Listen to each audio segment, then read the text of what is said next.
Salut les apprentis photographes. Aujourd'hui on parle de comment faire une vidéo YouTube.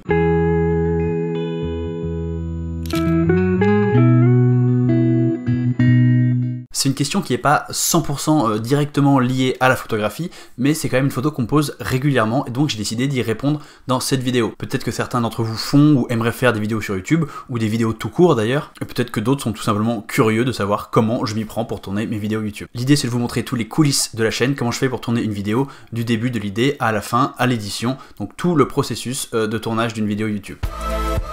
La première partie, c'est de trouver des idées de vidéos YouTube. Alors là, c'est pas du tout un problème, c'est pas du tout quelque chose qui me pose souci. J'ai des idées, j'en ai plus qu'il faut des idées. J'ai toujours des idées nouvelles qui m'arrivent. J'ai un petit fichier Google Drive avec toutes mes idées, j'en rajoute tous les jours, j'ai toujours plein d'idées. Donc vraiment, globalement, avoir des idées, c'est pas un truc qui me dérange. Le problème, c'est plutôt d'avoir trop d'idées, de faire le tri entre les idées qui sont bien, les idées qui sont pas terribles, les idées où il faudra les faire plus tard parce que j'ai pas encore l'expérience nécessaire, les idées où je vais avoir besoin d'une collab pour en parler avec moi parce que j'ai besoin peut-être d'un spécialiste de la question. Bref, au niveau des idées, il n'y a pas de souci, j'en ai plein. Par contre, il ne faut pas les oublier ces idées, donc dès que j'en ai une, je la note sur mon Google Drive. Sur mon Google Drive, j'ai aussi un petit calendrier de programmation pour en gros essayer de varier les types de vidéos. Je vais faire une vidéo un peu plus tuto, après peut-être une vidéo un peu plus réflexion. Voilà, j'essaie de pas enchaîner 3 vidéos tuto et 3 vidéos réflexion, mais plutôt faire une vidéo d'un côté, une vidéo de l'autre, pour que ça ait un rythme sympa sur la chaîne. Ensuite, on passe à la partie du script, la partie de l'écriture de la vidéo. Il n'y a pas une bonne manière d'écrire ces vidéos.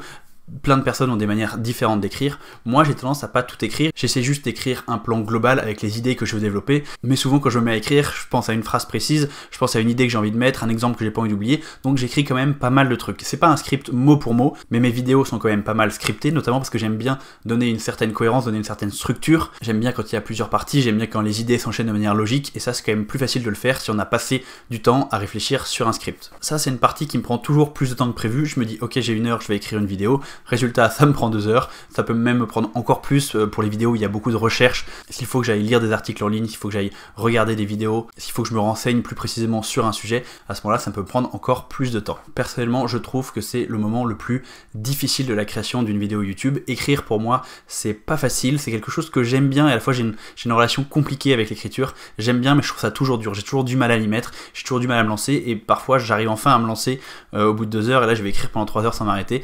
Voilà, j'ai un peu une relation compliquée à l'écriture, mais c'est quand même une étape super importante. Une fois qu'on a un script de vidéo, c'est parti pour le tournage. Encore une fois, pour vous donner une idée, on va dire temporelle, mes vidéos font en moyenne aux alentours de 10-15 minutes, on va dire 12 minutes en moyenne, et pour une vidéo de 12 minutes, je vais tourner à peu près une demi-heure. Pourquoi ? Parce qu'il y a des hésitations, il y a des phrases que je vais répéter, il y a des phrases que je vais changer, il y a des trous, des moments où je réfléchis, je parle pas pendant 30 secondes d'un coup. Tout ça, tous ces petits ratés, toutes ces petites imperfections, ça fait que le rush total, il fait 30 minutes, mais que de ces 30 minutes, je vais garder que 10-12 minutes à peu près.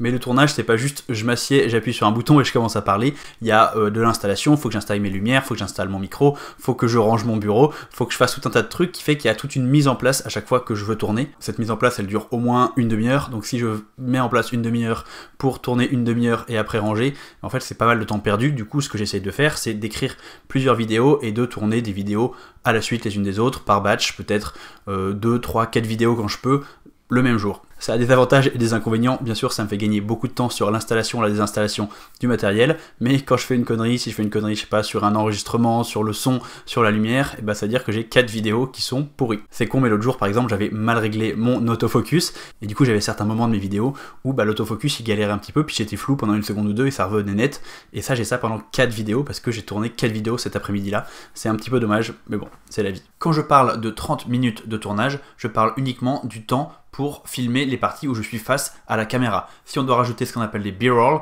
ou des images d'illustration, à ce moment-là, forcément, ça prend beaucoup plus de temps, comme par exemple cette mini-séquence qui m'a pris presque 1 heure à tourner. Un autre truc pour le tournage, c'est que j'ai besoin d'un minimum de silence pour qu'il n'y ait pas des bruits de fond partout dans ma vidéo. Du coup, c'est un moment où je demande à ma femme d'aller dans la cuisine. J'essaie de tourner aussi quand mon fils est chez sa nounou, parce qu'un enfant d'1 an, ça fait beaucoup de bruit souvent, donc j'ai même arrêté d'essayer de tourner quand il était là, c'est juste pas possible. Mais comme il va chez sa nounou que 1 jour par semaine, je sais que j'ai vraiment que 1 jour par semaine pour tourner. Du coup, autant avoir des idées, écrire les vidéos, c'est des choses qui peuvent se préparer à l'avance en faisant une demi-heure ici, une demi-heure là. Mais pour le tournage, je me bloque 3 heures de mon après-midi pour tourner 3-4 vidéos, pile l'après-midi où James n'est pas là, comme ça c'est beaucoup plus simple.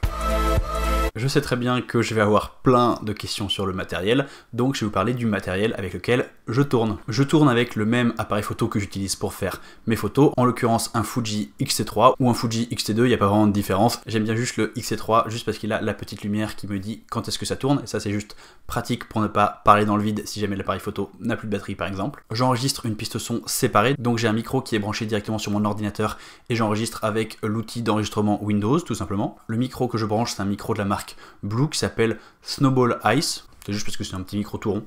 Et comme le son c'est super important, j'ai aussi un micro backup qui est sur l'appareil photo, comme ça même si jamais j'ai une merde, je peux quand même récupérer un son correct. Pour le coup, faut pas compter sur le son de l'appareil photo. Le son de l'appareil photo, il est vraiment pas terrible. Le micro de l'appareil photo, il est pas fait pour avoir un son vraiment correct. Donc un petit micro externe qui coûte pas cher juste sur l'appareil photo, ça dépanne quand même vraiment pas mal. Je crois qu'on le répète jamais assez, le son c'est important, c'est vraiment un des trucs les plus importants d'une vidéo YouTube. Il n'y a pas besoin d'avoir un son professionnel, mais au moins avoir un son correct, un son avec pas trop de bruit de fond, un son avec un microphone qui est adapté à votre voix et à votre timbre. Ça permet de rendre l'expérience de la personne qui regarde la vidéo bien plus agréable. Un mauvais micro, un endroit pas adapté, un endroit qui résonne, ça peut rendre vraiment le visionnage désagréable. Comment je m'éclaire ensuite? Alors ça change régulièrement parce que j'aime bien faire des essais. Pour la vidéo d'aujourd'hui, c'est un setup relativement classique, j'ai 3 sources. Devant moi, j'ai un panneau LED de la marque Neuer avec une softbox qui rend la lumière un petit peu plus douce, qui est ma source d'éclairage principale, vous voyez, qui m'éclaire juste là. Juste là, à ma gauche, j'ai un tube LED, encore une fois, qui lui m'éclaire de lumière rouge, juste pour remplir un petit peu ce côté du visage et mettre un petit peu de couleur, parce que c'est sympa. Cette lumière-là est de la marque Falcon Eye. Et enfin, dernière petite touche de lumière dans mes vidéos, derrière moi, il y a tout simplement une lampe de chevet Ikea qui éclaire un tout petit peu le fond. L'idée, c'est pas que le fond soit éclairé vraiment, c'est juste qu'il y a une petite touche de lumière pour faire une séparation des plans, en fait. La lumière aussi, c'est quelque chose qui est vraiment important, ça va sculpter votre image. Si vous dites des trucs intéressants, la qualité, on va dire, générale de l'image n'est peut-être pas le plus important, mais c'est quand même agréable à regarder une vidéo qui est pas trop dégueu. Globalement, je suis pas spécialiste de la lumière, j'ai tendance à faire toujours des essais, donc en fait à chaque fois que je fais un batch de vidéo c'est un peu différent, j'essaie avec un angle un petit peu différent, avec une couleur un peu différente, avec une manière d'éclairer un peu différente, donc ça varie pas mal dans mes vidéos, mais c'est quand même toujours sympa d'avoir une vidéo qui est éclairée correctement. C'est pas du tout obligé d'avoir autant de matériel d'éclairage pour commencer, juste se mettre à côté d'une fenêtre, ça marche très bien. Ce qui est juste un petit peu gênant, c'est que si vous êtes un jour où il y a des nuages et que les nuages passent devant le soleil, ça fait des variations dans la lumière, et ça c'est pas terrible. Mais globalement ça marche très bien pour débuter. Et c'est comme ça que j'ai dû faire mes 30 premières vidéos YouTube au moins. Alors je vais vous montrer un petit peu mon setup, vous montrer comment un petit peu je suis organisé pour tourner de manière efficace. Le problème avec l'appareil photo, les lumières et tout ça, c'est qu'il faut mettre tout ça sur des trépieds et que ça prend vachement de place. Du coup j'ai trouvé une solution, j'ai transformé la commode de la chambre de mon fils en genre de trépied géant. J'ai d'abord installé, donc j'ai vissé directement dans la commode un petit bras articulé de la marque SmallRig qui me permet de mettre mon appareil photo, ça m'enlève déjà un trépied, c'est une première chose. Ce petit bras articulé je n'utilise que pour ça, donc il reste tout le temps en place. Et même chose, j'ai vissé dans la commode 2 supports de lumière studio. Donc ces supports ils restent tout le temps en place et j'ai plus qu'à clipser donc mon panneau LED dessus. Ça me prend 2 minutes au lieu de devoir installer un trépied qui est jamais exactement au même endroit. Bref, cette installation on va dire semi-permanente rend vraiment ma vie plus simple. Ensuite je mets devant moi une chaise sur laquelle je mets mon ordinateur. Mon ordinateur il est ouvert à la page où j'ai le script de mes vidéos et en même temps cette chaise elle me sert de support pour mon micro et comme ça je peux brancher mon micro directement dans l'ordinateur. Et dernière chose par rapport à mon setup, je tourne la porte ouverte. J'ai remarqué que si je tournais la porte fermée j'avais beaucoup plus d'écho que si je tournais la porte ouverte. Donc vous avez vu, c'est un setup qui est assez simple et qui est vraiment pensé pour la simplicité, parce que plus c'est compliqué, plus c'est un process de se lancer dans le tournage d'une vidéo YouTube, plus c'est long, plus c'est dur, et en fait moins on le fait. Là c'est relativement facile, la mise en place me met une demi-heure, alors qu'avant quand je devais mettre tous les trépieds, tout ça, ça me prenait plutôt 1 heure. Donc tout ce qui me fait gagner du temps me permet de passer plus de temps sur le tournage par exemple, sur l'écriture, sur des moments où il y a plus de valeur ajoutée. Avant d'aller plus loin, petite pause pour parler du sponsor de la vidéo. J'ai été contacté il y a quelques temps par la marque Movavi qui édite le logiciel du même nom. Movavi c'est un logiciel de montage et je dois dire qu'en essayant le logiciel,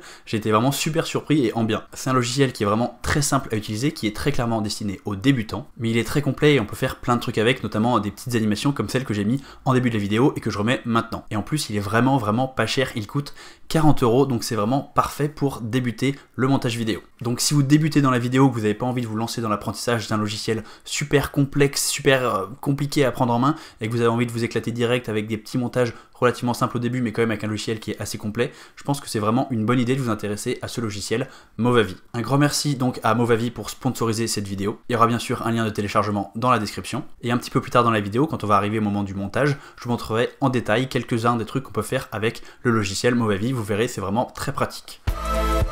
Mais revenons au tournage de notre vidéo YouTube. Avant de passer à la suite, je voulais vous donner 3 conseils spécifiques pour le tournage de vos vidéos. La première chose, c'est d'avoir les bonnes priorités quand on prépare son setup de tournage. Quand on veut commencer la vidéo, on se dit toujours « Ouais, il me faut un super appareil photo pour faire des bonnes images ». Après, on se dit « Ouais, bon, bah ça va être bien aussi, il faut que j'ai de la bonne lumière ». Et puis, dernière chose, on se dit « Ouais, et puis il faut pas oublier le son ». Mais de toute façon, c'est pas très grave parce que je peux avoir le son qui est intégré dans l'appareil photo, donc ça sera très bien. C'est vraiment la mauvaise manière de réfléchir, c'est la mauvaise graduation en fait entre les différents éléments. On a d'un côté donc l'appareil qui va créer l'image, on a d'un autre côté la lumière et d'un troisième côté le son. Et on a souvent tendance à mettre d'abord la caméra, puis le son et la lumière un petit peu égalité, mais après. En fait, il faut faire les choses dans l'ordre inverse. D'abord le son. Le son c'est vraiment hyper important. Moi un mauvais son ça me fait quitter une vidéo directe. S'il y a un son avec un micro qui sature, s'il y a un son qui est très faible, on n'entend rien, s'il y a un son qui est rempli de bruit, de grésillement, de bruit de fond, tout ça direct, je m'en vais. La deuxième chose la plus importante, c'est la lumière. La lumière, c'est plus important que la caméra. Pourquoi? Eh bien, tout simplement parce que si vous avez une caméra super chère et une lumière pourrie, vous allez avoir une image pas terrible. Alors que même avec une caméra pas top, même avec votre téléphone, si vous prenez le temps de construire une lumière correcte, vous aurez une image de bonne qualité. Donc, c'est d'abord le son, puis la lumière, puis la caméra. Mon premier conseil, c'est d'avoir les bonnes priorités quand vous préparez votre matériel pour créer des vidéos. Le deuxième conseil, c'est de faire attention à vos différents paramètres de vidéo quand vous tournez. Je ne vais pas vous faire un cours en détail, mais il y a tout un tas de paramètres à prendre en compte. Il y a bien sûr la résolution dans laquelle vous tournez, donc est-ce que vous tournez en 1080p, en HD, en 4K, tout ça. Il va y avoir ce qu'on appelle les FPS, le framerate, le nombre d'images par seconde. Vous pouvez tourner en 24, en 25, en 30, en 120, bref, il y a plein de FPS possibles. Il y a également l'encodage de la vidéo, le nombre de bits de l'encodage, il y a le 8 bits, il y a le 16 bits. Tout ça, c'est pas mal de paramètres qui ont l'air assez techniques, qui ne le sont en fait pas tant que ça, mais surtout, il est très important de s'y intéresser avant de tourner. Si vous tournez une première partie de votre vidéo à 24 images par seconde et une autre partie à 30 images par seconde, vous allez avoir des problèmes au moment du montage. Donc faites attention à tout ça, le plus simple c'est de trouver ce qui vous va le mieux et de tourner toujours avec la même chose. Moi par exemple, je tourne en HD, donc en 1080p, j'ai la 4K sur mon appareil photo, mais je ne l'utilise pas parce que je pense que c'est pas utile, j'ai pas envie d'avoir des fichiers extrêmement volumineux pour un gain de qualité que je pense est minime, peut-être que je me trompe, mais en tout cas c'est le choix que j'ai fait. Je tourne en 25 images par seconde. C'est pas très important ce que tu choisis en images par seconde, ce qui est important c'est de choisir toujours la même chose. Bref, conseil numéro 2, faites attention aux différents paramètres, aux différents formats. Troisième petit conseil pour tourner vos vidéos YouTube, c'est de faire hyper attention à votre focus. C'est un défaut que j'ai, c'est une erreur que j'ai faite, qu'on m'a suffisamment reproché dans les commentaires, donc globalement j'ai appris ma leçon, mais même en ayant appris sa leçon, ça arrive encore de faire des conneries. Faites attention à votre focus. Si vous bougez beaucoup, vaut mieux avoir un appareil photo qui est en autofocus, mais à ce moment-là, il faut bien faire attention à ce qu'il fasse l'autofocus au bon endroit, à savoir sur votre visage. Et si vous êtes parfaitement immobile, le mieux c'est de désactiver l'autofocus, de faire le focus puis de désactiver pour être sûr de rester toujours net.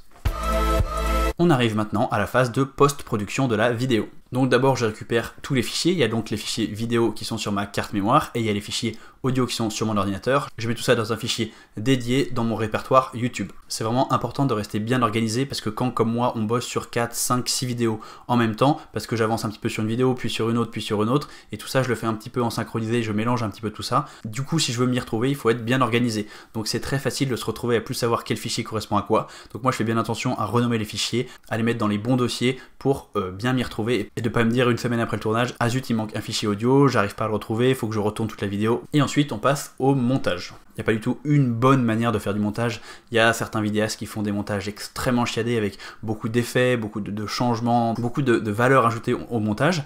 Et il y a des gens comme moi qui font un montage relativement sobre où je fais essentiellement des cuts pour enlever les moments où j'ai hésité, où je me suis trompé. Et puis je rajoute quelques titres, quelques effets. Mais la première étape du montage, c'est déjà de synchroniser les pistes audio et vidéo. C'est parti, on ouvre le logiciel Movavi Video Editor Plus. La première chose à faire, c'est de synchroniser les pistes. J'ai mon fichier vidéo qui a été enregistré par mon appareil photo et j'ai aussi le son de mon micro qui est du meilleur son. J'ai donc besoin de synchroniser les deux pour avoir le son de mon micro qui est synchronisé avec la vidéo. Je vais donc chercher mes deux fichiers que je glisse dans le logiciel. Et vous voyez là, on voit bien que les sons ne sont pas synchronisés. On va aller cliquer ici, puis dans édition audio, synchronisation. Et là, il nous dit sélectionner 2 clips avec du son, placer les clips sur différentes pistes au niveau et ensuite appuyer sur synchroniser. Je clique ici, contrôle, j'ai les 2 clips qui sont sélectionnés, je clique sur synchroniser. Et voilà, mes clips se sont synchronisés automatiquement. C'est quand même vraiment très pratique comme outil. Ensuite vient le passage du dérushage. Le dérushage, c'est un moment un petit peu long et pas très fun, où en gros on prend tous les rushs de la vidéo et on découpe tout ce qui est à jeter. Il y a plein de trucs à jeter dans une vidéo. Si par exemple je commence une phrase et que je me trompe, il y a des moments de trou où je réfléchis, il y a des moments où je répète 15 fois la même phrase parce que j'arrive pas à la prononcer correctement, il y a des moments tout simplement où je bute sur des mots et du coup je me reprends. Bref, il y a pas mal de trucs à couper. Comme je vous l'ai dit tout à l'heure, il y a à peu près 30 minutes de tournage, donc 30 minutes de rush, pour au final une vidéo de 12 minutes, donc je coupe un peu plus de 50%. Ensuite, j'ai dérushé mon projet, j'ai enlevé tous ces morceaux-là que je ne souhaitais pas garder dans ma vidéo. Pour couper les vidéos, j'utilise le petit ciseau ici, ou pour aller plus efficacement, moi je fais CTRL B directement sur mon clavier. Vous voyez, c'est très facile. Hop, CTRL Z pour annuler. Et ensuite, je me retrouve avec ce petit gruyère, c'est-à-dire que j'ai une vidéo avec plein de trous. Ce que je peux faire, tout simplement, pour ramener tous les morceaux de vidéo ensemble, c'est cliquer ici sur désactiver les trous. Hop, et toutes mes vidéos se retrouvent collées les unes aux autres. Ça fait gagner énormément de temps. La dernière chose que je fais pour mon montage, ça va être des ajouts d'effets. Alors je dis effets au sens large, ça peut être quelques effets sonores, ça peut être des photos d'illustration pour illustrer mes propos, ça peut être des titres pour structurer la vidéo, et pourquoi pas quelques animations. Pour ajouter un effet de titre, par exemple dans Mauvais Vie, je vais dans titre, ici, et je choisis un des effets. Moi je vais utiliser ici celui-là. Donc c'est un effet qui est tout fait, mais qu'on peut ensuite complètement customiser. Par exemple ici il est marqué The Perfect Intro, moi j'ai pas du tout envie qu'il y ait marqué ça, j'ai envie qu'il y ait marqué, bien sûr, apprenti photographe.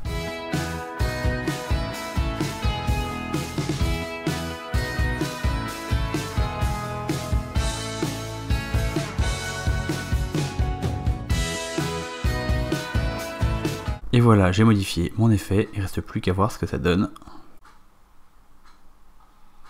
C'est plutôt pas mal, non? Le montage, en moyenne, ça me prend à peu près 2 heures. Je sais que je suis pas un monteur très rapide, sans doute qu'un monteur dont c'est le métier pourrait faire la même chose en à peu près la moitié de temps, parce que mes montages sont en général pas extrêmement ambitieux, je fais un montage plutôt basique. Après, quand je dis 2 heures, c'est vraiment une moyenne, hein. Ça dépend beaucoup du type de vidéo. Un vlog comme le vlog de l'été que j'ai fait cette année et l'année dernière, ça me prend, je sais pas, 5-6 heures de montage, parce qu'il y a énormément de rushs différents, il y a beaucoup de trucs à mettre en place, alors qu'une vidéo où je parle juste à la caméra, il n'y a pas beaucoup de montage, il n'y a pas beaucoup d'effets particuliers, il n'y a pas beaucoup d'illustrations, là ça peut me prendre juste une petite heure de montage. Quand la vidéo est finie, je l'exporte en HD, c'est-à-dire que la taille de mon fichier sera 1920 pixels par 1080 pixels. Et là, c'est le moment où on pense que c'est terminé, mais en fait non, il reste pas mal d'étapes pour la mise en ligne de la vidéo. Je vais d'abord sur mon compte YouTube, je lance le chargement de la vidéo, et ensuite il me reste des choses super importantes. Il me reste la miniature et le titre. Ça c'est super important parce qu'on a beau faire une vidéo qui va être super, qui va délivrer plein d'informations, qui va vraiment aider les photographes à progresser, même si c'est une vidéo de super qualité, bah si la miniature donne pas envie de cliquer dessus et si le titre est pas intéressant, les gens vont juste pas la regarder, du coup ils vont passer à côté. Donc quand on a passé autant d'heures, autant d'énergie dans une vidéo YouTube, on se doit de passer un petit peu de temps à penser au meilleur titre possible et à penser à la meilleure miniature possible pour que ça donne envie de cliquer. La ligne est fine, il ne faut pas être dans ce qu'on appelle le putaclic, c'est-à-dire faire un message mensonger pour faire cliquer qui ne va pas correspondre à l'intérieur au contenu de la vidéo. Par contre, il faut quand même donner envie de cliquer, donc peut-être en mettant l'accent sur un point particulier de la vidéo qui est particulièrement intéressant, qui va attirer la curiosité du viewer. Donc c'est important de choisir un titre bien accrocheur sans être putaclic. Même chose pour la miniature. La miniature, c'est quelque chose qui me prend vraiment pas mal de temps à faire. Pas parce que faire une miniature c'est en soi long, faire une miniature c'est relativement rapide, ça me prend 5 minutes sur Photoshop, mais en fait je fais pas une seule miniature, en général j'en fais 3-4, avec des titres différents, avec des images différentes, et puis ces miniatures je les exporte toutes, je les laisse reposer pour un jour ou deux, je les regarde, je me dis ah ouais il y en a une qui me parle plus que l'autre, souvent je les envoie aussi à quelques-uns de mes proches, à des copains, à mon petit frère, je les montre à Pauline, et je leur demande ok c'est quoi la miniature qui te parle le plus. Le problème c'est que parfois je leur présente 3 miniatures, et ils ont chacun un avis différent, mais bon parfois il y a clairement une miniature qui est plus engageante que les autres, qui leur parle plus, et à ce moment-là c'est cette miniature là que je choisis. Mais toujours est-il qu'on pense que c'est fini au moment où on met en ligne la vidéo, et en fait il reste plein de trucs.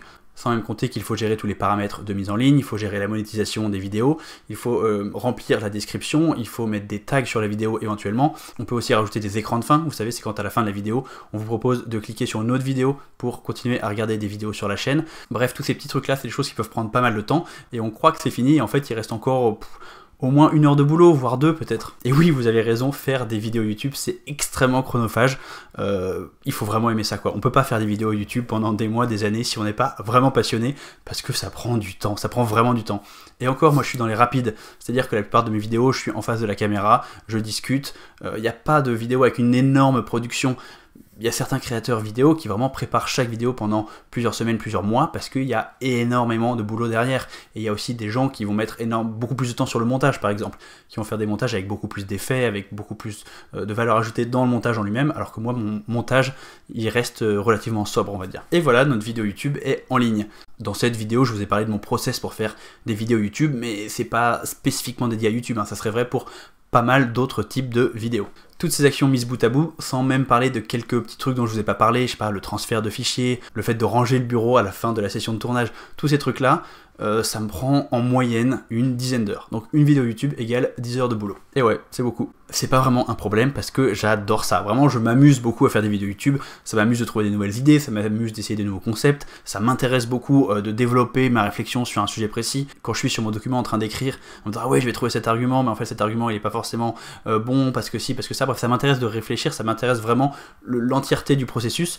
Il y a juste le dérochage que j'aime pas du tout. Le dérochage c'est chiant, vraiment. Mais bon, ça fait partie d'un mal nécessaire, c'est pas du tout l'essentiel de la production d'une vidéo. Voilà pour tout mon process, j'espère que ça vous a intéressé que je vous montre tout ça. N'hésitez pas à me poser des questions en commentaire parce que j'ai effleuré le sujet, je pourrais vraiment en parler des heures, mais bon, comme c'est pas vraiment le sujet principal de la chaîne, le fait de faire de la vidéo, je voulais pas non plus m'étaler pendant 40 minutes. Mais si vous avez des questions, posez-les en commentaire et j'y répondrai avec grand plaisir.